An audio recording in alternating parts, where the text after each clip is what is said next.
গ্রামের একজন হজযাত্রী যিনি জীবনে হয়তো প্রথমবার হজে যাচ্ছেন, তার জীবনের হয়তো এক অর্থে বলতে গেলে অনেক বড় একটা সঞ্চয় তিনি তিলে তিলে জমিয়েছেন। তারপরে তিনি এরকম একটা এজেন্সির কাছে আসলেন, এজেন্সিরা তাকে পাঠিয়ে দিল। হয়তো তাকে দিয়েছে 2 লাখ টাকার প্যাকেজ, আমি জাস্ট উদাহরণের জন্য বলছি, কিন্তু তার কাছ থেকে রেখে দিল 7 লাখ টাকা, তার কাছ থেকে রেখে দিল 10 লাখ টাকা। তো এই আপনি যে আপনি ওজারাতুল হজের কাছে আপনি এটা লিখিত কমপ্লেন করতে পারেন ওকে, এবং তারা খুব দ্রুত অ্যাকশন নেয়। তারা হাজির ব্যাপারে তারা বলে যে হাজির কোনো দোষ নেই, কারণ 720 রিয়ালের কোরবানি, কিন্তু সেখানেও একটা প্রতারণার ঘটনা ঘটে। আমি যদি সুযোগ পাই বলবো, বলেন বলেন প্লিজ। তাহলে কোরবানিতে একটা হলো যে আমি মনে করি আপনারা ভিডিওটা আপনাদের ওয়ালে শেয়ার করে রাখেন, এটা কাজে লাগবে আপনার, এবং অনেক কিছু আপনি জানতে পারবেন যেটা হয়তো ওইরকম বই পড়ে, পুঁথিগত বিদ্যা পড়ে, যেটা আপনার জন্য জানাটা খুব কঠিন। প্রিয় দর্শক এবং শ্রোতা, আসসালামু আলাইকুম। আশা করছি সবাই অনেক ভালো আছেন। আমরা যে সময়টাতে বসবাস করছি, যে সময়টাতে আমরা আছি, সেটা বিশেষ করে হাজি যারা আছেন সারা বিশ্বের, তাদের জন্য খুবই গুরুত্বপূর্ণ সময়। আমি যদি ভুল না বলে থাকি, অনেকেই হজের উদ্দেশ্যে রওনা হয়েছেন, অনেকেই হয়তো বা যাবেন, অনেকেই হয়তো বা একেবারে শেষের দিকে, প্রস্তুতির শেষের দিকে আছেন। তো যে ভিডিওটা আমি এই মুহূর্তে ধারণ করছি, সেটা নিয়ে আমার কোনো পরিকল্পনা ছিল না। এক ভাই, যাকে আপনারা স্ক্রিনে দেখতে পাচ্ছেন, উনি প্রথম আলোর দীর্ঘদিন সাংবাদিকতা করেছেন, তিনি আমাকে হোয়াটসঅ্যাপে নক দিলেন এবং বললেন যে আমি হজ নিয়ে কিছু বলতে চাই। তো তারপরে আমার কাছে কথোপকথন চালাতে থাকলাম এবং পরবর্তী আমার কাছে মনে হলো এটা তো একটা বিশাল সুযোগ আমার জায়গা থেকে। আমার প্ল্যাটফর্মটি যেহেতু বাংলাদেশের গ্রামে গঞ্জে, হাটে ঘাটে সব জায়গাতেই এক ধরনের মানুষের সম্পৃক্ততা আছে, তো সেই জায়গা থেকে আমার কাছে মনে হয়েছে এটা একটা বিশাল সওয়াবের কাজ হবে, গুণের কাজ হবে, যদি ইনফরমেশনগুলো আমি আপনাদেরকে দিতে পারি। তো এই ভিডিওটি খুবই গুরুত্বপূর্ণ। নিজে যদি আপনি হজ করে থাকেন তো আলহামদুলিল্লাহ, আর যদি করে না থাকেন এবং একই সাথে যদি আপনার পরিবারের কেউ করার নিয়ত থাকে, তাহলে এই ভিডিওটা আপনি দেখেন, এটা আমি প্রথমে আপনাকে বলবো। আর যদি না দেখে থাকেন, যদি এখন সময় না পান, তাহলে ভিডিওটা আপনি আপনার ওয়ালে শেয়ার করে রাখেন। আর সময় পেলে অবশ্যই দেখে নেবেন।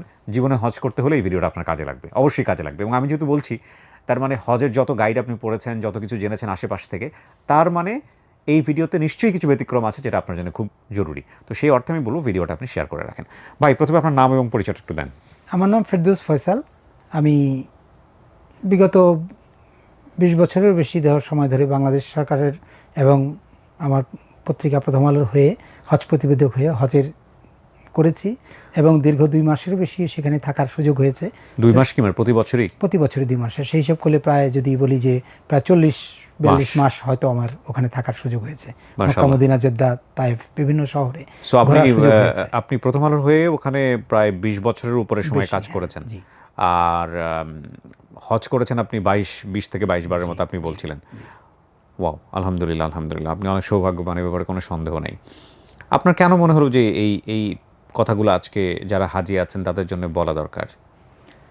তার কারণ হচ্ছে যে আমার দীর্ঘদিনের অভিজ্ঞতার আলোকে দেখেছি যে হজযাত্রীরা যারা যান, তাদের বাংলাদেশের থেকে বেশিরভাগ বয়োবৃদ্ধরা, বয়স্করাই হজ করতে যান।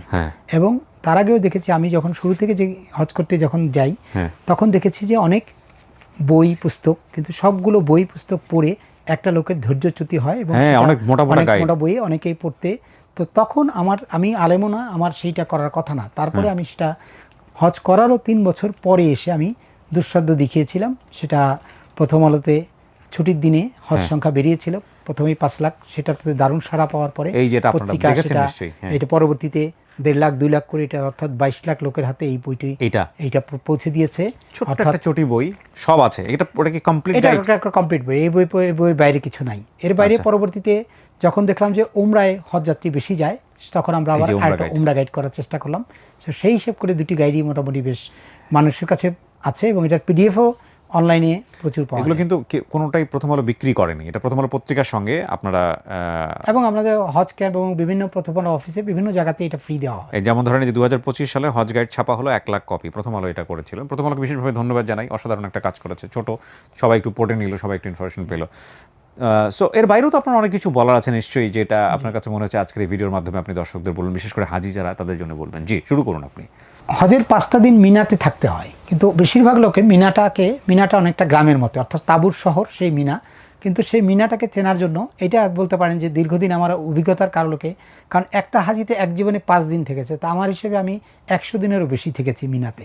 তো ফলে সৌদিদের চেয়েও কোনো সৌদিদের তুলনায় আমি বেশি চিনি। তার কারণ হচ্ছে সৌদি হজ মন্ত্রণালয়ের সঙ্গে আমার কিছু কাজ করার সুযোগ হয়েছে, অর্থাৎ সৌদি আরবে যে বাংলা যে কাজগুলো হয় সেই কাজগুলো শুরু থেকে আমার করা, অর্থাৎ তাদের যত লিফলেট, পোস্টার, এবং কারণ যারা 2000-এর দিকে যারা গিয়েছেন তারা তখন যদি মনে করতে পারবেন, তখন সেখানে আমাদের পার্বত্য কক্সবাজারের ভাষা যে অনেরা দলা এডে মারবেন, যে এই হচ্ছে বাংলা ভাষার সিরিজ যেখানে ছিল।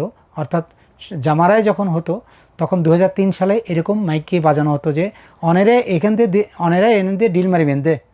তো এই ছিল বাংলা। তো আমি যেহেতু বাংলাটা বুঝতে পারি বা সাংবাদিকতা করার সুবাদে, তো সৌদি হজ মন্ত্রণালয় এই জায়গাগুলোতে আমি অ্যাড্রেস করে পরবর্তীতে সেই বাংলা লেখা এবং সেই অনুবাদের কাজটাও করে দিই।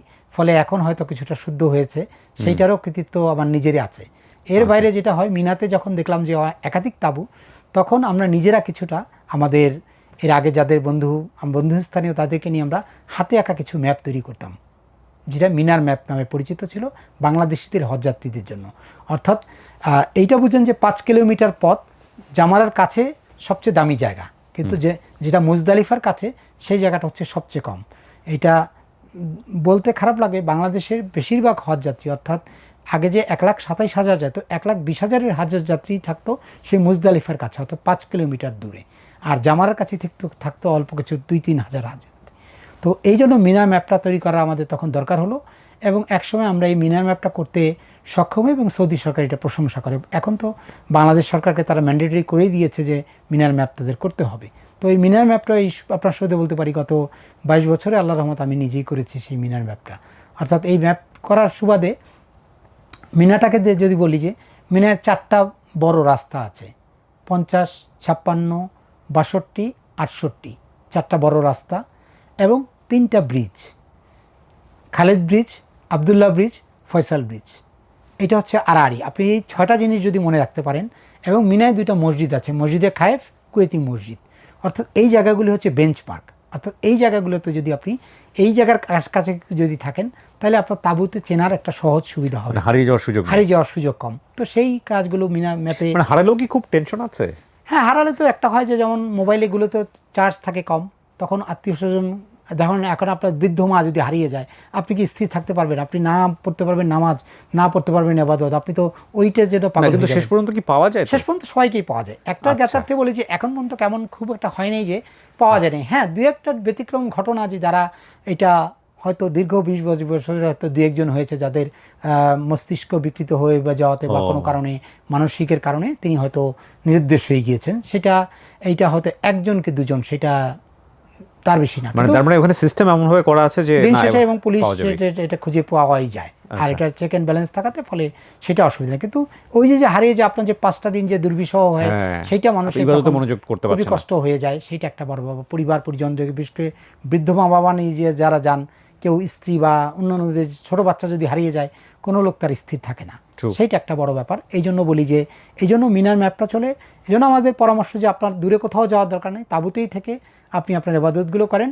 অর্থাৎ মুভমেন্টটা যখন হবে গ্রুপ ওয়াইজ করবেন। ধরেন যদি হাজব্যান্ড ওয়াইফ একসঙ্গে গেল, ওয়াইফ হাজব্যান্ড কি কতদিন ওখানে একসঙ্গে অবস্থান করবে, কতদিন আলাদা অবস্থান করবে? হ্যাঁ, এইটা একটা একই জন্য বলি যে ওখানে মক্কায় যখন বসবাস করা হয় তখন পুরুষদের একসাথে রাখা হয়, হয়তো একই বিল্ডিংয়ে দোতলায় থাকলেও হয় পুরুষরা, 3 তলায় হয়তো নারীরা, বা কোনো পাশের রূপে। কিন্তু এক রুমে মহিলারা মহিলাদের সঙ্গে, নারীরা নারীদের সঙ্গে থাকেন, পুরুষরা পুরুষদের সঙ্গে থাকেন। এবং পুরুষ বাচ্চা হলে, ছোট ছেলে মেয়ে হলে সেটা হয়তো মার সঙ্গে বা বাবার সঙ্গে সেটা মিলিয়ে রাখা হয়। কিন্তু এর বাইরে মিনাতেও সেম ঘটনা, মহিলা তাঁবু, পুরুষরা পুরুষদের তাঁবুতে। ফলে সেইটা একটা ব্যাপার, পর্দার একটা ব্যাপার থাকে। তো সেইটা যদি মেনটেন করলে মহিলারা খুব একটা হারানোর সুযোগ কম। একটা হচ্ছে ওয়াশরুমে গেলে, ওয়াশরুমের ওইখানেও হয়তো একটু লাইন হয়, বা এক গলি থেকে আরেক গলি, কারণ মিনার তাঁবুগুলো একটা তাঁবুতে প্রায় 5,000 লোক থাকতে পারে। একটা তাঁবুতে, অর্থাৎ একটা এরিয়াতে তাঁবুতে 5,000 করে লোক থাকতে পারে। তো সেই 5,000 লোকের অধীনে একটা করে মোয়াল্লেমের অধীনে আর কি, সেটাকে আবার ক্লাস্টার করে। তো 5,000 লোক অবশ্যই 10-15টা বা 20টা ওয়াশরুম আছে। তো সেখানে গেলে কে কোনটায় গেলে সেটা একটু নির্বিষ হয়ে যেতে পারে, কারণ 5,000 লোক অ্যাট এ টাইম মুভমেন্ট করলে, বিশেষ করে নামাজের সময়, উজু করার সময় বা অন্যান্য সময় যে মুভমেন্টগুলি হয়, এই ছাড়া তো আর খুব একটা তেমন হারানোর সুযোগ নেই। আপনি আমাকে একটা জিনিস বলবেন যে মানুষের কোনোদিন হজে যায়নি, সে কিভাবে নিশ্চিত হবে যে আমি একটা পারফেক্ট এজেন্সির হাতে গেছি বা পারফেক্ট এজেন্সিতে গেছি, যেখানে আমি যে পয়সাটা দিচ্ছি সেই পয়সাটা আমাকে সঠিকভাবে হজ করার সুযোগ দেবে, আমাকে টেনশন ফ্রি আমি থাকবো একবারে, মানে এটার প্রসেসটা কি আসলে? হ্যাঁ, এটার প্রসেসটা হচ্ছে যে আপনি যখনই বাংলাদেশ সরকারের ধর্ম বিষয়ক মন্ত্রণালয়ের অনুমোদিত এজেন্সি আছে, আপনি তাদের সঙ্গে প্রথমে তাদের একাধিক এজেন্সির প্যাকেজগুলো আপনি নেন। প্রথমত নিয়ে Compare. আপনি যদি নিজে না পারেন, আপনার ছেলে মেয়ে অন্য যে আত্মীয় স্বজন যে বুঝে তার সঙ্গে আপনি পরামর্শ করেন, অর্থাৎ সকল ধরনের খরচ সম্পর্কে আপনি আগে জানেন। এটা বাংলাদেশ থেকে যখন আপনি যাবেন, অর্থাৎ আপনি যখন প্রথমেই এটা হজের একটা নিবন্ধন প্রক্রিয়া করতে হয়, এটা একটা 2016 সালের পর থেকে এটা চালু হয়েছে। অর্থাৎ 2027 সালে যদি আপনাকে যান, তাই না এখন নিবন্ধন করতে হবে, প্রাক নিবন্ধন। পরবর্তীতে আপনাকে, অর্থাৎ বেশি না, 30,000 টাকা দিয়ে একটি সচল মোবাইল নাম্বার দিয়ে আপনাকে একটি প্রাক নিবন্ধন করলেন। পরবর্তীতে হজ প্যাকেজ অনুযায়ী, অর্থাৎ প্যাকেজের মিনিমাম 7 লাখ টাকার মতো এখন প্যাকেজ হয়, সেটা 14 দিন থেকে 42 দিন পর্যন্ত প্যাকেজগুলো হয়ে থাকে। তো এইটা দিনের ব্যাপারটা কি? দিনের ব্যাপারটা হচ্ছে আসলে হজ তো আসলে 5 দিন, কিন্তু আপনাকে বেশিরভাগ মানুষই যেহেতু জীবনে প্রথমবার যায়, প্রথমে ওমরা করে, হজ্জে তামাত্তু করেন, তারপরে তেনারা আবার হজ শুরুর আগে 8 দিন মদিনায় যান, মদিনায় গিয়ে মসজিদ নববীতে তারা নামাজ আদায় করেন এবং অন্যান্য ইসলামের দর্শনীয় স্থানগুলো ঘুরে ফিরে দেখেন, এবং তারপরে হজ শুরু হলে, হজ আসলে মূলত 5 দিন, জিলহজ মাসের 8, 9, 10, 11, 12 বা 13 পর্যন্ত এই 5 দিন আসলে হজ। কিন্তু এর বাইরেও এতগুলো লোক যখন মুভ করে, তখন তারা, এটা একটা সৌদি সরকারের একটা নির্দেশনা অনুযায়ী প্রায় মিনিমাম 40 দিনের মতো একটা প্যাকেজ থাকে, যেটাতে মানুষ তারা আরামে অত্যন্ত স্মুথলি যেন গিয়ে করতে পারে। যদিও পাশ্চাত্য বা ইউরোপ আমেরিকার হাজিরা 21 দিন বা 14 দিনের মধ্যে তারা ঘুরে ফিরে চলে আসেন, কিন্তু আমাদের ভারতীয় উপমহাদেশে, বিশেষ করে ইন্ডিয়া, পাকিস্তান, বাংলাদেশ, এই দেশের হজযাত্রীরা 40-42 দিনের মধ্যে বেশি থাকেন। এটা একটা ব্যাপার আছে। তো ফলে এই 40 দিনে থাকা খাওয়া, এবং এটা তাদের ঢাকা থেকে গিয়ে প্লেনে ঘুরে এসে আবার হজ শেষে পুরো খরচটাই প্রাথমিকভাবে এটা 7 লাখ টাকা থেকে শুরু হয়। এটা কি এজেন্সি চুজের উপর? যেটা এজেন্সি চুজ করে, এবং বাংলাদেশে প্রায় এজেন্সি আছে, প্রায় 1400-র মতো এজেন্সি আছে। আচ্ছা, এটা কি মানে গভর্নমেন্ট সার্টিফাইড? গভর্নমেন্ট সার্টিফাইড, ধর্ম বিষয়ক মন্ত্রণালয়ের অনুমোদিত।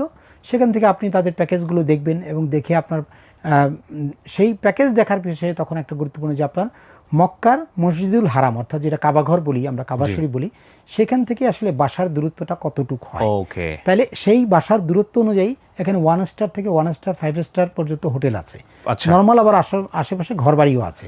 তো এখন সেই অনুযায়ী আসলে টাকার লেনদেনটা হয়। আপনি কাবা শরীফের যত কাছাকাছি থাকবেন, আপনার লিভিং কস্ট তত বেড়ে যাবে। আপনি যত 5 স্টারে যত ভালো খাবার খাবেন, তত আপনার খাবার খরচ বেড়ে যাবে।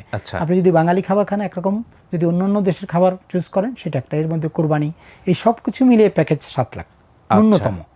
7 লাখ, তাহলে এটা তো আরো অনেক বেশি, এটা 21, 22, 30 লাখ পর্যন্ত চলে যায়, সেটা পার পারসন। এটা যার যার আর্থিক সামর্থ্য অনুযায়ী হয়। অর্থাৎ এখানে যত গুরুত্ব তত মিষ্টি, আপনি যত টাকা দিবেন তত। এখন আমাদের দেশের হজযাত্রীরা যেটা করেন, এটা একটা, প্রথমত উনি তো জানেন না আসলে আপনি কত টাকা এসছেন।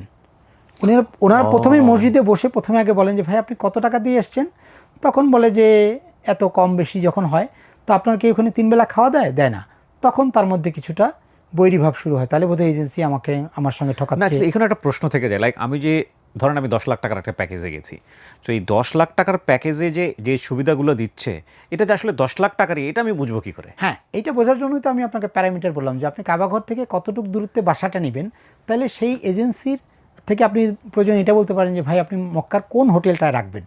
আপনি গুগল সার্চ দিয়ে, আপনি বা আপনার পরিবারে যিনি নেট ইন্টারনেট ব্যবহার করতে পারেন, সেখানে আপনি গুগল সার্চ দিয়ে দেখে নিতে পারেন যে এটা কতটুকু দূরত্ব এবং হোটেলটার মানটা কেমন। এটা হচ্ছে সবচেয়ে গুরুত্বপূর্ণ, যারা জীবনে, আমার কাছে মনে হচ্ছে এতক্ষণ আড্ডা দেওয়ার পরে, যে এইখানে আমি জানি না, যেহেতু আমি যাইনি কখনো, বাট যদি কারাপশন করার সুযোগ থেকে থাকে, তাহলে এই জায়গাটাই হতে পারে। কারণ গ্রামের একজন হজযাত্রী, যিনি জীবনে হয়তো প্রথমবার হজে যাচ্ছেন, তার জীবনের হয়তো এক অর্থে বলতে গেলে অনেক বড় একটা সঞ্চয় তিনি তিলে তিলে জমিয়েছেন, তারপরে তিনি এরকম একটা এজেন্সির কাছে আসলেন, এজেন্সিরা তাকে পাঠিয়ে দিল, হয়তো তাকে দিয়েছে 2 লাখ টাকার প্যাকেজ, আমি জাস্ট উদাহরণের জন্য বলছি, কিন্তু তার কাছ থেকে রেখে দিল 7 লাখ টাকা, তার কাছ থেকে রেখে দিল 10 লাখ টাকা। যারা হজ করে এসেছে ওখান থেকে, তাদের পরামর্শ নেবেন, এটা খুব গুরুত্বপূর্ণ, খুব ইম্পর্টেন্ট পয়েন্ট আমার কাছে মনে হলো। জি, কিন্তু এরকম হয় না যে ওখানে যাওয়ার পরে দেখা গেল যে কোনো কিছু ঠিক নাই, যেভাবে বলেছে কমিটমেন্ট করেছে সেটা ঠিক নাই, সেক্ষেত্রে কমপ্লেন করতে পারে? হ্যাঁ, কমপ্লেন করার জন্য আপনি তখন বাংলাদেশ সরকারের হজ মিশন, যেটা হজ অফিস বলছে, সেটা মক্কা, মদিনা এবং জেদ্দাতে 3 জায়গাতেই আছে। আচ্ছা, এখন সেখানে আপনি তাৎক্ষণিকভাবে কমপ্লেন করতে পারবেন। একটা হচ্ছে তাৎক্ষণিক, হ্যাঁ, কিন্তু প্রতিকার প্রতিকার হয় এবং এর বাইরে সবচেয়ে যেটি ইম্পর্টেন্ট, সেটা সৌদি আরবে, বাংলাদেশে যেমন ধর্ম মন্ত্রণালয় আছে, সৌদি আরবে হজ মন্ত্রণালয় আছে, সেটাকে হজ মিনিস্ট্রি বলে বা ওজারাতুল হজও বলছে। তো আপনি যদি দেখেন যে না, বাংলাদেশ সরকারের যে বিচার বা যেই রায়ে আপনি সন্তুষ্ট নন, আপনি আপনি ওজারাতুল হজের কাছে আপনি এটা লিখিত কমপ্লেন করতে পারেন। Okay. এবং তারা খুব দ্রুত অ্যাকশন নেয়। তারা হাজির ব্যাপারে খুব, তারা বলে যে হাজির কোনো দোষ নেই, দোষ হচ্ছে ম্যানেজমেন্টের হতে পারে, আলহামদুলিল্লাহ। কিন্তু তারা হাজি বান্ধব। তাদেরকে যদি আপনি লিখিত ইংরেজি হোক বা আরবি হোক বা বাংলাতেই হোক, যেটা যদি দোভাষীর মাধ্যমে তাদেরকে আপনি যদি বোঝাতে পারেন, তাহলে তারা কিন্তু তার মানে ওরা বাংলাদেশের এজেন্সির এগেইনস্টে অ্যাকশন নিতে পারে। কারণ এখন যেটা করেছে, যেটা সব ধরনের খরচ সম্পর্কে আপনি একটু জেনে নেবেন, আপনি বা আপনার পরিবারে যিনি বুঝেন, আপনার ছেলে মেয়ে বা আত্মীয় স্বজন যে বুঝেন, তাকে সেটা একটা বুঝে নিলেন। মক্কার বাসাবাড়ি বা মক্কার বাসাটা কোথায় হবে, মদিনার বাসাটা কোথায় রাখবেন, এটা আপনি জেনে নেবেন। তারপরে জেনে নেবেন যে খাবার খরচটাকে ইনক্লুডেড আছে কিনা। কোনো কোনো প্যাকেজে আছেন খাবার থাকে, কোনো কোনো প্যাকেজে খাবার থাকে না। আচ্ছা কোনো কোনো প্যাকেজে আছে কোরবানি আছে, কোরবানি নেই। আচ্ছা হ্যাঁ, যদিও কোরবানিটা এখন সৌদি সরকার বাধ্যবাধকতা করেছে, ধরেন 720 রিয়ালের কোরবানি, কিন্তু সেখানেও একটা প্রতারণার ঘটনা ঘটে। আমি যদি সুযোগ পাই বলবো জি, সেটা। বলেন বলেন প্লিজ। তাহলে কোরবানিতে একটা হলো যে সৌদি আরবে যে এই যে এত 30 লাখ লোক সবাই কিন্তু কোরবানি করবে, হ্যাঁ। কারণ হজে তামাত্তু বা ইফরাত কেরান যাই বলি না কেন, কোরবানি বা এটাকে দমের শকর বলছি আমরা, সেটা আমাদের ভাষায় বোঝানোর কোরবানি, আসলে এটা দমের শকর। হ্যাঁ। তো এইটা যখন করতে গিয়ে সৌদি আরবে 3টা পদ্ধতিতে কোরবানি দেওয়া যায়। এক হচ্ছে আপনি নিজে, পশুর হাট আছে, ওটাকে আরবিতে মুস্তাহালাক বলে, সেখানে গিয়ে সরাসরি আপনি পশু কিনবেন এবং ওদের স্লটার হাউস আছে, সেখানে আপনি জব করে নিজে করতে পারেন। এটা একটা ওয়ে। আরেকটা ওয়ে হচ্ছে যে আপনি আপনার পরিচিত ওখানে সৌদি আরবের ওই যে বললাম 30 লাখ লোক থাকে বা 25 লাখ লোক থাকে, তাদেরকে দিয়েও, প্রবাসীদেরকে দিয়েও করাতে পারেন। এর বাইরে একটা আছে ইসলামী ডেভেলপমেন্ট ব্যাংক, তারা প্রতি বছরই হজের কাজটি করে। তাদের আদাহি নামে একটা প্রজেক্ট আছে, প্রজেক্টে তারা কুপন কিনতে হয়, অর্থাৎ আপনি এবছর ধরেন 720 রিয়াল দিয়ে কুপন কিনবেন, আপনার নামে তারা কোরবানি দিয়ে দিবে। এবং এই কোরবানিটা আপনার হয়তো মনে থাকবে, বাংলাদেশে হজের পরে দেখবেন 1-2 মাস পরে দুমবার মাংস আসে সৌদি আরব থেকে, বিভিন্ন দেশে অর্থাৎ এই পৃথিবীর 23টা দেশে তারা পাঠায়, তার মধ্যে বাংলাদেশেও মুসলিম কান্ট্রি হিসেবে ওই মাংসগুলো মানে সে পাঠায়। চাইলে তার নিজের কোরবানি নিজে করতে পারবে না, না, নিজের কোরবানি করার তো আসলে কোনো সুযোগই নাই আসলে। কারণ হজের দিন একটা জিনিস যেটা বলি, হজের 5 দিন সে যেই কাজে ব্যস্ত থাকবে, তার পক্ষে ওই কোরবানি করতে যাওয়াটাই হচ্ছে একটা এক ধরনের বোকামি বলতে পারি, কারণ তার শরীরে অ্যালাউ করবে না। তার কারণ হচ্ছে যেই দিন আপনাকে যদি বলি আমি, 9 জিলহজ আরাফাতে অবস্থান করাই হচ্ছে হজ। তো 9 জিলহজ তিনি সারাদিন ইবাদত করলেন এবং রাতে মুজদালিফা থেকে তিনি মুজদালিফার যে কর্মকাণ্ড, অর্থাৎ পাথর কোরানো এবং নামাজ আদায় করা, ইবাদতগুলি করে সকালবেলা হজযাত্রীরা হেঁটে রওনা দেন। যেহেতু ভিড় বেশি, তখন হেঁটে তাকে ওই দিন তার প্রথম কাজ থাকে বড় জামারায় 7টি পাথর মারা, তারপরে হচ্ছে কোরবানি করা। এখন তিনি কোরবানি করবেন না চুল কাটবেন, আবার ওনাকে এটা গোসল করে ওনাকে আবার তাওয়াফ সাই করার জন্য মসজিদুল হারামে যেতে হবে। অর্থাৎ এই কাজগুলো আসলে পরিশ্রমলব্ধ, এবং মিনা থেকে প্রায় যদি বলি 7 থেকে 8 কিলোমিটার দূরত্বে মসজিদুল হারাম। তো ওই সময় গাড়ি চাইলেও পাওয়া যায় না, তখন হাঁটতে হয়, তখন এমনিতেই ক্লান্ত, আগের দিন নির্ঘুম রাত। তো চাইলেই যে কথা বললাম যে এইটা সবচেয়ে ভালো, ইসলামী ডেভেলপমেন্ট ব্যাংক যে আইডিবি দিয়ে কুপন কিনে দেওয়াটা ভালো। কিন্তু মাঝের যে কথাটা আমি বলেছি যে প্রবাসী কাউকে দিয়ে, তো সেইটা হয় যে প্রবাসীরা এক ধরনের কিছু কিছু তারা অসাধু করেন, তারা অর্থাৎ 8 জন 10 জন বা তারা এলাকার লোক 50 জন 30 জনের কোরবানির টাকা নিয়ে নিলেন, যে ব্যাংকে তো কাকা 720 টাকা লাগে, আমরা 500 টাকা করে ছাগল কিনে দিয়ে দিব। তো ছাগল কিনে আসলে তো উনি কী করবেন, 5-7টা ছাগল কিনবেন এবং সেটাকে ধরেন যে ভিডিও করে ওনাকে দেখাবেন যে এইটাই আপনার ছাগল। ওহো, এই একটা প্রতারণা। তার মানে আমার নিজের কোরবানি আমার নিজে দেখার সুযোগও হয় না, কারণ আপনি তো ধর্মীয় কাজে ব্যস্ত, আপনি মিনা মুজদালিফা ওটাও তো আমার ধর্মীয় কাজ না, কিন্তু ধর্মীয় কাজের মধ্যেও আপনাকে তো এই কাজের মধ্যে তাওয়াফ সাই করতে গিয়ে আপনাকে যে এফোর্টটা দিতে হবে, এখন এইটা আমাদের দেশের মতো না যত্রতত্র, অর্থাৎ কোরবানির হাটটা একটু পশুর হাটটা একটু দূরে, সেখানে গিয়ে এসে, এবং এটা একটা ভালোই সময়ের ব্যাপার থাকে, যেটা যে কাছাকাছি যে আপনার একেবারে, মানে কেউ যদি চান যে না আমি নিজের হাতের কোরবানি নিজেই করব, সেটা করতে পারেন, কিন্তু তাহলে তার মতো তাকে পরিশ্রম হতে হবে এবং ক্লান্ত হয়ে পড়বেন, এবং 1-2 জন হয়তো দায়িত্ব নেবেন, কিন্তু তাহলে গ্রুপের সবাইকে না গেলে ভালো। সেক্ষেত্রে আপনার সাজেশনটা কি হচ্ছে? সেক্ষেত্রে সাজেশনটা হচ্ছে আইডিবির কুপন কিনে আপনি মানে টাকা বাঁচানোর চেষ্টা না করে, তারা শরীয়ত মতোই তারা কোরবানি দিবেন, এবং আপনি চাইলে আপনাকে যে কুপনটা দিবে, আপনি চাইলে কুপন দিয়ে ওই মাংস আপনি চাইলে নিয়ে আসতে পারবেন। আচ্ছা, যেই প্রসেসটা আপনি হয়তো করতেন, সেটা আপনার যদি মাংস খাওয়ার দরকার থাকে, কিন্তু সেইটাও চাইলে আপনি নিয়ে আসতে পারবেন। ও, চাইলে সে নিয়ে আসতে পারবে। বা আপনি এখন ওখানে যদি আপনার তো ওখানে পরিবার নেই বা অন্য কোনো পরিবারকেও আপনি সেটা দিয়ে দিতে পারেন, সেটা ডিফারেন্ট কথা। এবং আরেকটা আছে বাসা ভাড়াটা নিয়ে, এখানে একটা ফেতরা একটা পদ্ধতি। এই ভিডিওটা আমি মনে করি একটা কথা বলে রাখি, সেটা হচ্ছে ভাই, যেহেতু আমি যাইনি, আল্লাহ আমার নিয়ত আছে যাওয়ার জন্য, হয়তো খুব শীঘ্রই যাবো ইনশাল্লাহ। বাট আমি একটা কথা বলে রাখি, সেটা হচ্ছে এটা মূলত আমি আমার জন্যই করছি ভিডিওটা, কারণ আমি অনেক ইনফরমেশন ওনার কাছ থেকে পাচ্ছি যেটা আমার কাজে লাগছে, এবং পাশাপাশি আমি মনে করি আপনারা ভিডিওটা আপনাদের ওয়ালে শেয়ার করে রাখেন। এটা কাজে লাগবে আপনার। এবং অনেক কিছু আপনি জানতে পারবেন যেটা হয়তো ওইরকম বই পড়ে পুঁথিগত বিদ্যা পড়ে যেটা আপনার জন্য জানাটা খুব কঠিন। সো আমি বলবো যে ভিডিওটা আপনি শেয়ার করে রাখেন, এটা আপনার কাজে লাগবে, ভবিষ্যতে কাজে লাগবে ইনশাল্লাহ। যারা মুসলমান আছেন তারা তো যাবেন ভবিষ্যতে, সো অনেকখানি হেল্পফুল হবে। জি ভাইয়া। হ্যাঁ, মক্কার বাসা এবং মদিনার বাসাতে সেটা একটা যেটা হয় আরবিতে বলে ফিতরা। এখন আমরা ফিতরাটা বুঝি যে রমজান মাসে যে জি। ফিতরা দেয়, আসলে ফিতরা না। ফিতরা শব্দের অর্থ হচ্ছে শিফটিং, অর্থাৎ আপনাকে হজ যখন দূরে তখন আপনাকে মক্কার কাছাকাছি কোনো বাসাতে রাখবে, এবং হজ যখন শুরু হয়ে যাবে তখন আপনার বাসাটা চেঞ্জ করে 2-3 কিলোমিটার দূরে রাখবে। এইটাকে বলা হয় শিফটিং। অর্থাৎ এটা শিফটিংটা ভালো, এটা সুবিধাও আছে অসুবিধাও আছে, কিন্তু এটা যদি আপনি জেনে বুঝে যান তাহলে কিন্তু কোনো অসুবিধা নাই। অর্থাৎ আপনি যখন প্যাকেজ ঠিক করবেন আপনাকে অবশ্যই জেনে নিতে হবে যে এখানে ফেতরা করবেন কিনা।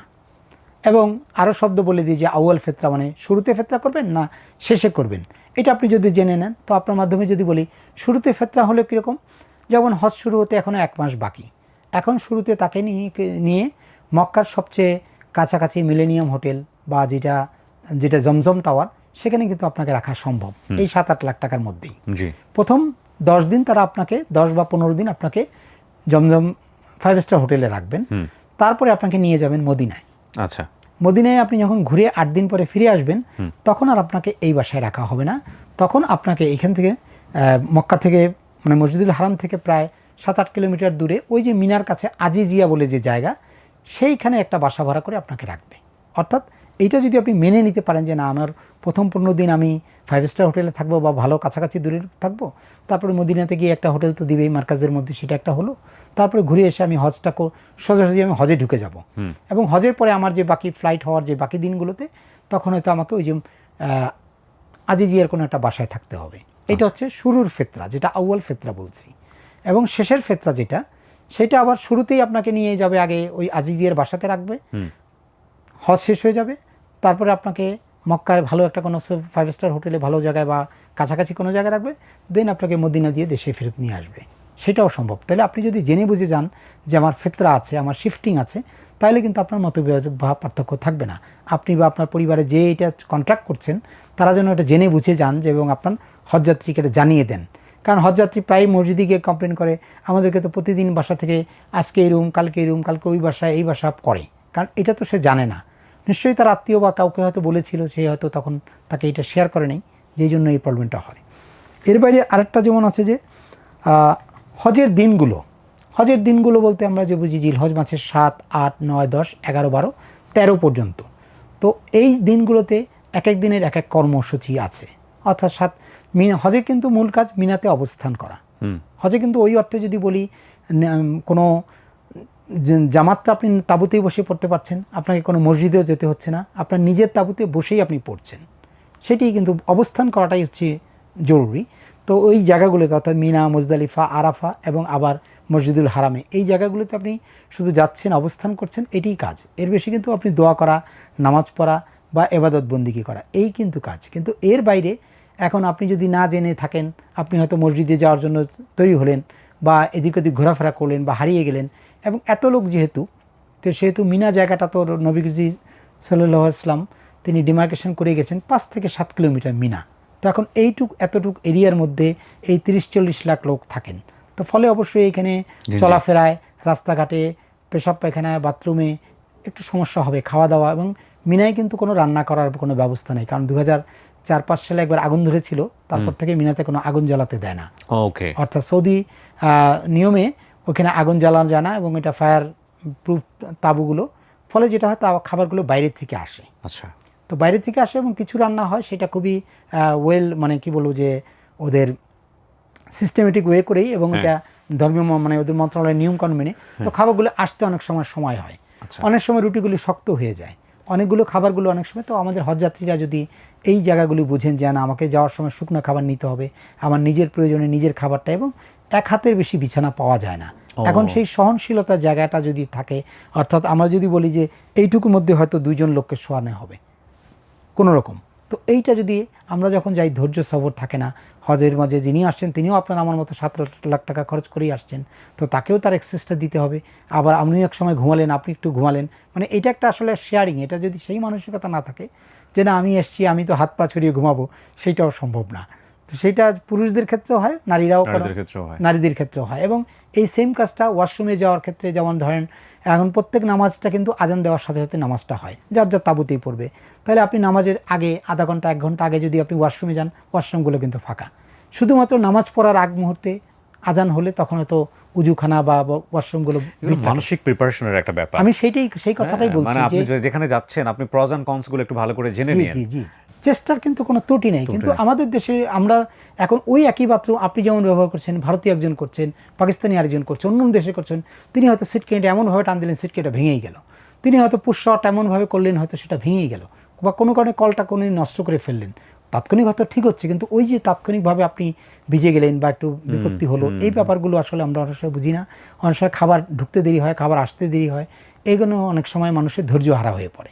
তো আসলে যেটা হলো দোয়া করা, এবং এইখানে বেশিরভাগ ক্ষেত্রে যেটা দেখি যে এটা উইথ ডিউ রেসপেক্ট বলতে হয় যে ওখানে গিয়ে সবাই গল্পগুজব। নারীদের ক্ষেত্রেও দেখেছি তারা ভাবি কি কিনলেন, স্বর্ণ কত, এটা কি, ওই বিষয়ে কি, এইসব গল্প, এগুলো হয় হজে। এগুলো কিন্তু দুনিয়ার কোনো আসল ঘটনা নেই। গোল্ড কেনার জন্য মানে গোল্ড কেনা মানে এটা।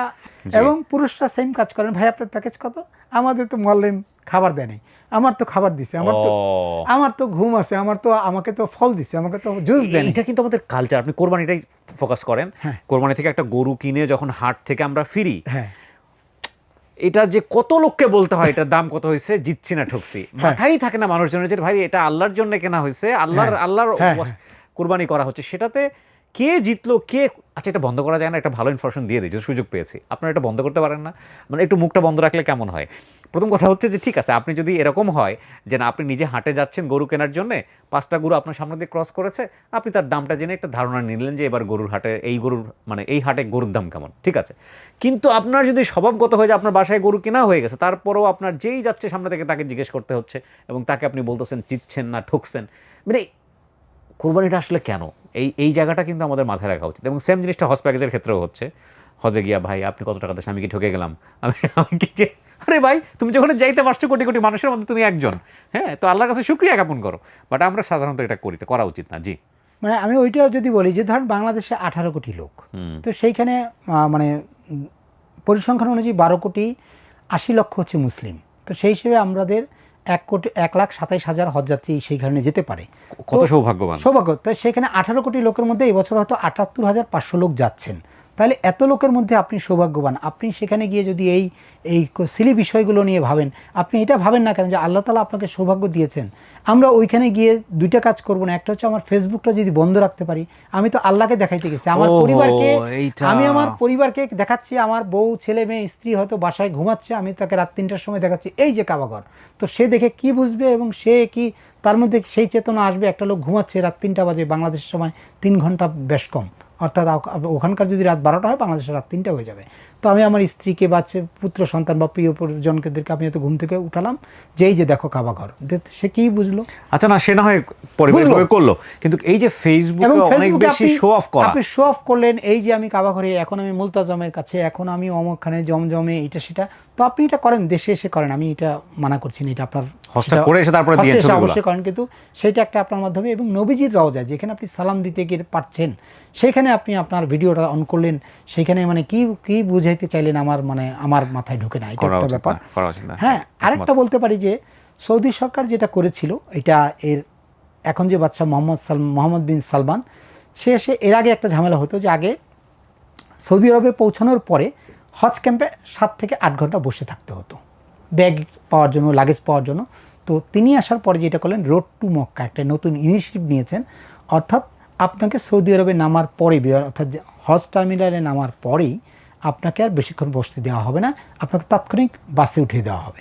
এখন আপনার ব্যাগটা কী করা হবে, বাংলাদেশ থেকেই এখানে হজ ক্যাম্পে একটা ইমিগ্রেশন হয়, এটা বাংলাদেশের ইমিগ্রেশন, এবং হজরত শাহজালাল এয়ারপোর্টে সেখানে একটা নির্দিষ্ট কক্ষ আছে 11 নম্বর, সেখানে সৌদি ইমিগ্রেশনের লোকজন সেখানে বসা আছে, অর্থাৎ সৌদিতে নামার পরে যে ইমিগ্রেশনটা হবে সেইটার সিলটা তারা এখানে মেরে দিচ্ছেন, অর্থাৎ সৌদিতে গিয়ে ইমিগ্রেশন হওয়ার আপনার কোনো ঝামেলা নাই। এবং আপনার যে ব্যাগটা কী করছে, এইখান থেকেই ঠিক করা হচ্ছে মক্কার কোন বাসাতে আপনার যাবে। আপনি সরাসরি এয়ারপোর্টে ব্যাগটা পাবেন না, আপনি আপনার মতো করে আপনি আপনার হ্যান্ড ব্যাগটা নিয়ে যাবেন, এবং আপনার বাসাতে গিয়ে আপনি আপনার যে বড় লাগেজটা সেটা আপনি পাবেন। একজন হজযাত্রী, মানে আপনি আপনার মতো যাবেন, লাগেজের মতো যাবেন, অর্থাৎ সহজ একজন হজযাত্রী 46 কেজি মালামাল নিতে পারেন দুটি লাগেজে, এবং হাতে নিতে পারেন 7 কেজি। এখন এইখানে আমার একটা পরামর্শ, এখন বাংলাদেশের দের ক্ষেত্রেই বেশি হচ্ছে, ওটা একটা বিমানে 419 জন যাত্রী যান একটা ফ্লাইটে, কিন্তু সেখানে যদি একটি এজেন্সির বা দুইটি এজেন্সির হজযাত্রী হয় তাহলে কিন্তু সমস্যাটা হয় না। 400 এজেন্সির মধ্যে যদি 20টা এজেন্সি হয় তাহলে এজেন্সি হচ্ছে 20টা, তখন ওই সৌদিরা যারা ওই যেই ড্রাইভারটা বা যিনি ওই ব্যাগগুলো দেবেন তিনি সবচেয়ে দেখেন যে সবচেয়ে বড় কোন বাসায় হাজির থাকেন, সেই বাসায় উনি 400 লাগেজ নামিয়ে দিয়ে উনি চলে যাবেন। ওহো, এইটাতে একটা বিপত্তি হয় যে রোড টু মক্কার এটা একটা কি বলবো যে নেগেটিভ দিক, আমার মক্কাতে ব্যাগ পৌঁছাচ্ছে কিন্তু আমার নির্দিষ্ট বাসায় পৌঁছাচ্ছে না। তো এইটা এড়ানোর জন্য হজযাত্রী বা হজে যারা যাবেন তাদেরকে আমি বলবো যে এই যে আপনার যে হ্যান্ড ব্যাগেজে আপনি অন্তত ধরা যাক আপনি হজের জন্য 10 সেট কাপড় নেবেন, সেক্ষেত্রে আপনি 3 সেট কাপড় আপনার ওই হ্যান্ড ব্যাগেজে নেন। আপনার একদিন দুদিন দেরি হলো যাতে আপনার কোনো সমস্যা না হয়। আপনি যদি 50 দিন থাকবেন, আপনার যে প্রয়োজনীয় ওষুধ এবং আপনার মোবাইলের চার্জার এবং আপনার দরকারি জিনিসপত্র আপনার ওই হ্যান্ড লাগেজে নেন, কারণ কোনো কারণে ওই ব্যাগেজটা পেতে আপনার 7 দিন 10 দিন হয়ে যায়, তখন আপনি কি করবেন, অসহায়ের মধ্যে পড়বেন। সেই জন্য এইটা একটা খুবই গুরুত্বপূর্ণ যে খুব ইম্পর্টেন্ট পরামর্শ যে হ্যান্ড লাগেজে আমার অন্তত 7 দিনের জামা কাপড় থাকবে, তারপরে যদি আমার কোনো কারণে খোদা না খাস্তা যদি এটা হারিয়ে যায় সেটা তো হলো, আর অবশ্য পাওয়া যায় কিন্তু হজের পরে পাওয়া যায়, কিন্তু আমার যে বিপত্তিটা হলো কষ্টটা হলো সেটা তো আর হবে না। তো এইটার একটা পরামর্শ যে যারা এখনও 1 মাস সময় আছে যারা যাবেন তারা হ্যান্ড ব্যাগেজে অন্তত 3 দিন 4 দিন অন্তত 3-4 সেট জামা কাপড়, ওষুধপত্র এবং আপনার মোবাইলের চার্জার, প্রয়োজনীয় দরকারি জিনিস, বই, এবং আপনারা যেটা করবেন বেশিরভাগ ক্ষেত্রেই মক্কাতে আগে যায়। এখন আপনি যদি দেশ থেকে জেনেই যান যে আপনি উমরার জন্য, বেশিরভাগ লোক হজযাত্রী তামাত্তু হজ করেন, তো বেশিরভাগ হজযাত্রী জানে না যে তিনি আসলে এহরামের কাপড়টা মূল লাগেজে দিয়ে রাখেন।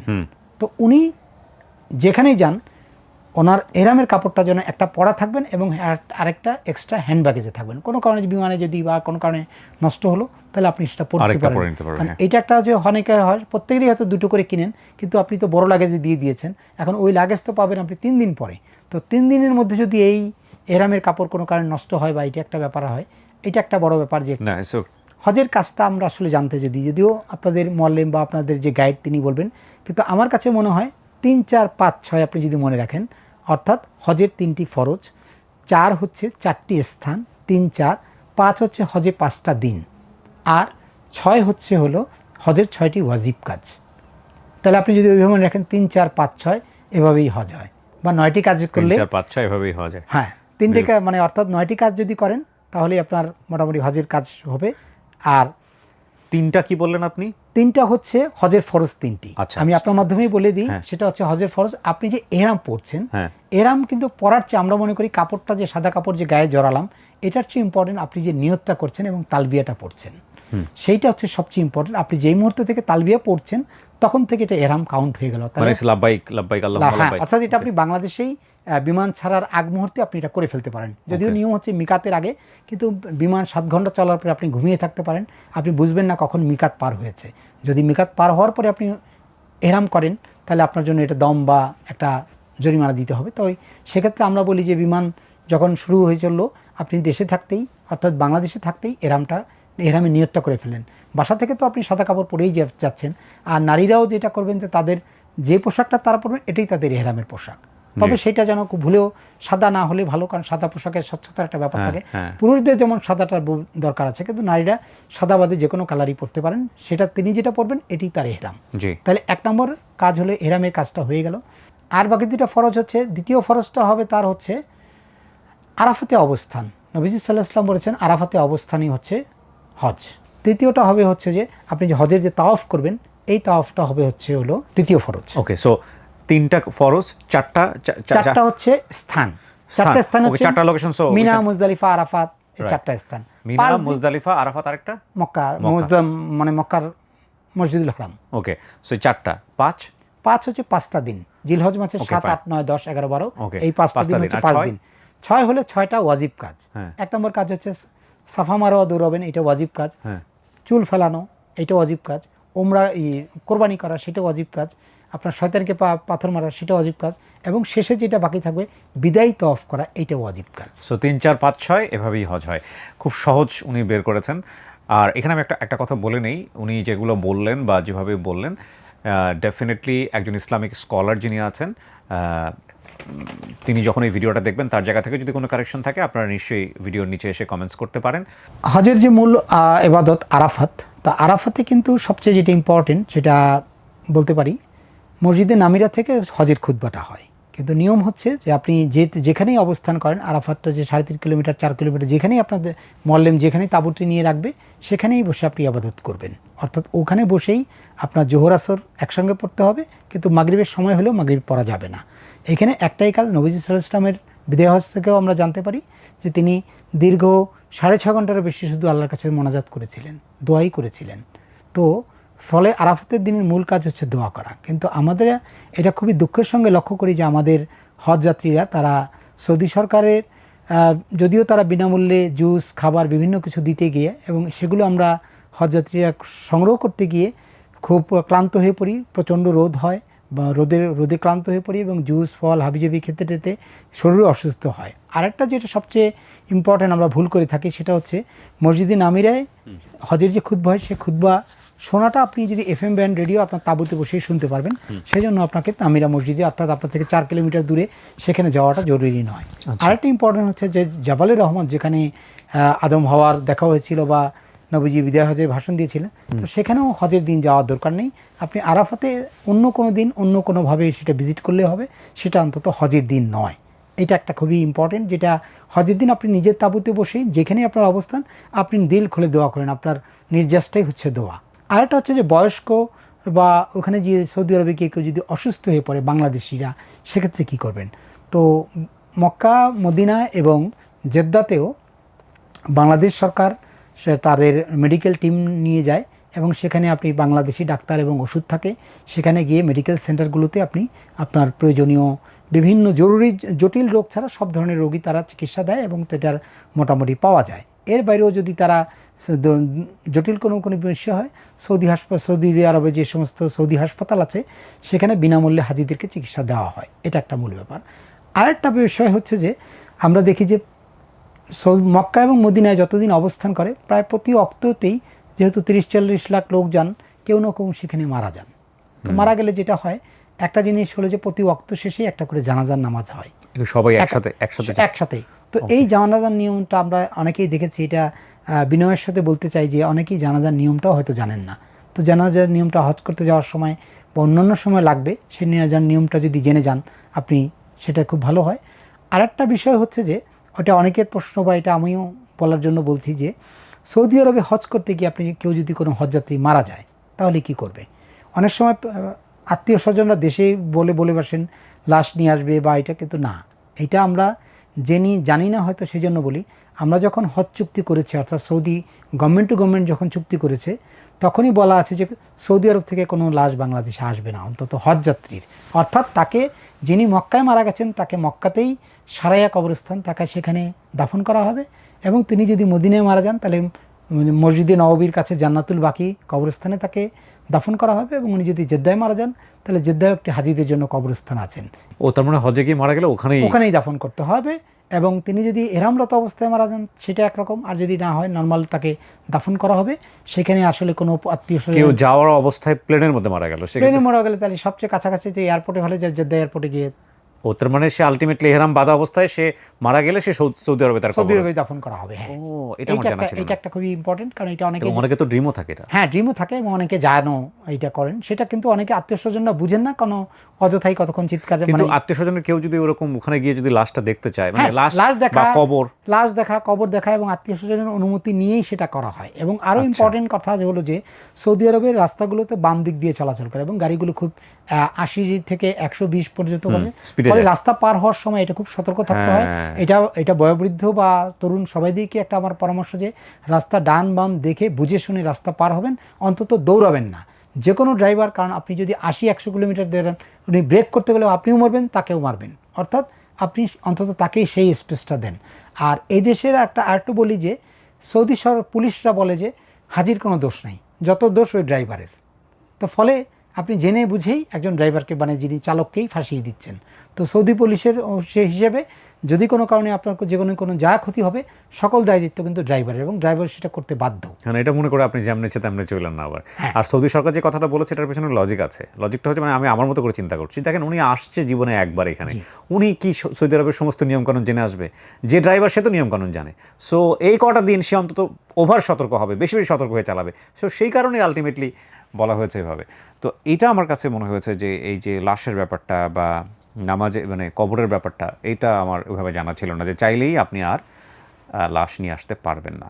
এবং আরেকটা ব্যাপার জিনিস যেটা হয়, হজের বই বা বিভিন্ন জায়গায় অনেকে প্রশ্ন করেন কত দোয়া মুখস্থ করবো। আমি জেনে বুঝে বলতেছি, হজে একটা যে দোয়াই মুখস্থ করতে হয় সেটা হচ্ছে তালবিয়া, লাব্বাইক আল্লাহুম্মা লাব্বাইক লাব্বাইক শারিকা লাক লাব্বাইক ইন্নাল হামদা ওয়া নি'মাতা লাকা ওয়াল মুলক লা শারিকা লাক।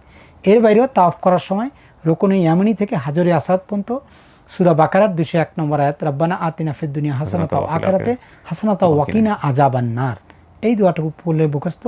এর বাইরে আপনি আপনার যত দোয়া জানেন কোরআন শরীফের সূরা ফাতিহা থেকে সূরা নাস পর্যন্ত, এবং আপনি যত দোয়া জানেন যে কোনো দোয়াই পড়তে পারেন।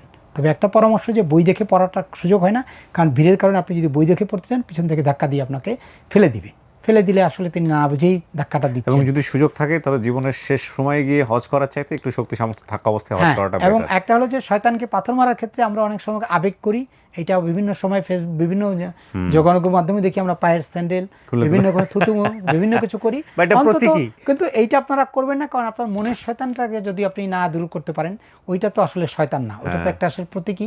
না, এটা তো নামাজেও আছে। তো আপনি শয়তানের নামাজে তো থুতু মারার একটা নিয়ম আছে, আপনারা জানেন কিনা? সেটা হচ্ছে যদি অনেক বেশি অমনোযোগী হন এবং বুঝতে পারেন যে শয়তান আপনাকে বারবার অস্বস্তি দিচ্ছে, বাম দিকে ফিরে তো 3 বার একটা প্রতীকী থুতু মারার একটা নিয়ম আছে। কিন্তু আমরা যেটা দুঃখের সঙ্গে লক্ষ্য করি যে কেউ স্যান্ডেল ছুঁড়ে মারেন, কিন্তু এইটা অন্তত এবং জীবনের যত রাগ আছে ওখানে গিয়ে ওইটা একটা পিলার, ওইটা একটা পিলার মাত্র, এইটা করা না। আরেকটা হচ্ছে যে আমরা ওখানে প্রচুর কি বলে আর্দ্রতা কম, প্রয়োজনীয় ভেজলিন বা এখানে পা ফাটে প্রচুর, গা টানে বেশি, ওখানে রোদের খুব প্রচণ্ড করা, এবং যারা যখনই যাবেন ছাতা ব্যবহার করা এবং ফলের জুস খাওয়া, এবং যতটা সম্ভব বাইরে কম বের হনো, সব জায়গায় এসি কাভার, গাড়ি মসজিদ সব জায়গাতেই, বাসা সব জায়গাতেই এসি, তো তারপরেও গরম থেকে দুটো এড়িয়ে চলা। এবং সবচেয়ে যেটি ইম্পর্টেন্ট যে হজ যত কাছে আসবে তত আপনি নফল এইগুলি কম করে, কারণ আপনাকে হজের জন্য এসছেন, সেই প্রস্তুতিগুলি নেওয়া দরকার, নিজের সুস্থতা থাকা দরকার, এবং আবেগ দিয়ে নয় বিবেক দিয়ে সব কিছু করলে ভালো হয়। কারণ আবেগে অনেক সময় আমরা অনেক কিছু করে বসি, কিন্তু সেটার চেয়ে বিবেক বুদ্ধি খাটিয়ে যদি কিছু করা যায় তাহলে আমার মনে হয় ভালো। এবং হজের ক্ষেত্রে সবচেয়ে যেটি ইম্পর্টেন্ট আমি যেটা বুঝেছি সেটা ধৈর্য। এবং তার আগের মাস যদি আমি আরেকটু ধর্মীয়ভাবে বলি, আপনি রমজানে যে তাকওয়া অর্জন করেছেন, আপনার সেই তাকওয়ার সর্বোচ্চতা দেখাবেন আপনি হজে গিয়ে, এবং সেখানে আপনার ধৈর্যটা, এবং আপনাকে মনে রাখতে হবে যে আমি যে গায়ে একটা এহরামের কাপড় পরেছি, মানে অর্থাৎ আমি কাফনের কাপড় পরেছি, মৃত ব্যক্তিদের যেমন কোনো চয়েস থাকে না, আপনার তেমন কোনো চয়েস নেই। আপনি সেইভাবে যদি নিজের মনকে সেইভাবে যদি করতে পারেন তবেই হজ হবে, এবং মকবুল হজের তো একেবারে নিশ্চিত জান্নাত, এবং সেটা তো আমরা সবাই আশা করি বা কামনা করি। এবং এইটা একটা ঠিক যে নবীজির রওজাও যাওয়া প্রত্যেকটা মুমিনের জন্যই দরকার, তো সেখানেও যে সালাম দিবেন, এবং সেখানে আপনি কোনো রকম লৌকিকতা না, কোনো রকম যোগাযোগ মাধ্যম নয়, নিজের জন্য তিনি নবী, সেইটা যদি আপনার নিজের মধ্যে ধারণ করতে পারেন, সেইটাতে বেশি বেশি করে দরুদ শরীফ পড়ে আপনি যদি সেটাকে যদি মনকে নরম করতে পারেন, সেটাই মনে হয় সবচেয়ে কার্যকর হজের আগে নিজে। এবং হজ করার ক্ষেত্রে আমাকে অনেকে জিজ্ঞেস করেছেন যে, অনেকেই বলতে শুনেছেন যে হজে কবুল হওয়া তার লক্ষণ কি। তা আমি তেমন বেশি বুঝি না, তবে একটা বুঝি যে আপনার খারাপ গুণ হজ করার পরে যদি খারাপ গুণগুলো যদি চলে যায়, আপনার মধ্যে ভালো কাজগুলি যদি প্রকাশ পায়, এবং আপনি যদি লোকজনের প্রতি, মানুষের প্রতি যত বেশি সহনশীল হবেন, যত বেশি আন্তরিক হবেন, আমার মনে হয় বুঝবেন আপনার হজ কবুল হয়েছে। আপনার কতবার হলো হজ করা? 22 বার। 22 বার। মাশাআল্লাহ, আলহামদুলিল্লাহ। সো প্রিয় দর্শক এবং শ্রোতা, এই ভিডিওটি খুবই গুরুত্বপূর্ণ। আপনারা ভিডিওটা নিজের ওয়ালে রেখে দেবেন শেয়ার করে, এবং এই ভিডিওটার মধ্যে অনেক খুঁটিনাটি বিষয় এসছে যেগুলো আপনারা নিজেরা কিংবা আপনাদের মুরব্বী যারা আছেন হজে যাবেন তাদের জন্য খুব কাজে লাগবে। সুতরাং তাদেরকে একটু দেখাবেন বা শোনাবেন। শেষ করার আগে একটা কথা বলতে চাই যে আমি খুব র্যান্ডমলি ভিডিওটা করেছি, যেহেতু হজ খুবই তাড়াতাড়ি, খুবই সামনে, এবং সেই জন্য হয়তোবা কোনো ইনফরমেশনের একটু এদিক ওদিক ভুল হতে পারে। সেক্ষেত্রে যদি কোনো ভুল হয়ে যায় তাহলে এখানে এসে যারা সেরকম কোনো একদম প্রপার কোনো কারেকশন দিতে চান দয়া করে এসে কমেন্টস করবেন। আমাদের ইন্টেনশনটাকে খেয়াল করবেন। আমরা কিন্তু এখানে সৎ একটা উদ্দেশ্য নিয়ে বসছি, যাতে করে হাজি যারা আছেন বাংলাদেশ থেকে যারা যাবেন তাদের যাতে উপকার হয়। ঠিক আছে, কোনো মিস ইনফরমেশন দেয়া না। সো এই ইন্টেনশনটাকে রেসপেক্ট করে ওইভাবেই কমেন্টসটা করবেন যদি কোনো কারেকশন আপনারা দিতে চান।